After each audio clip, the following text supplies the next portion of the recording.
Hello, my name is Ton Bettis. I'm with Utah State University Extension and the KSL Greenhouse Show, and I wanted to talk about a very easy to take care of houseplant called spider plant. That's this right here. They're available from local garden centers and box stores, and they're quite common. And they're so common because they are so easy to take care of.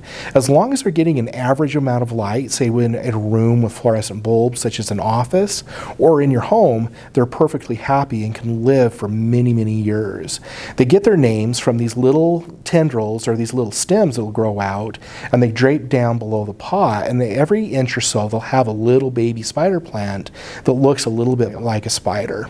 Water them in the winter every 7 to 10 days, and during the summer every 5 to 7. When you fertilize them in the summer, use half-strength houseplant fertilizer and transplant it every couple of years into a slightly larger pot. If you do those things, this will be around for many years and you'll be happy with it.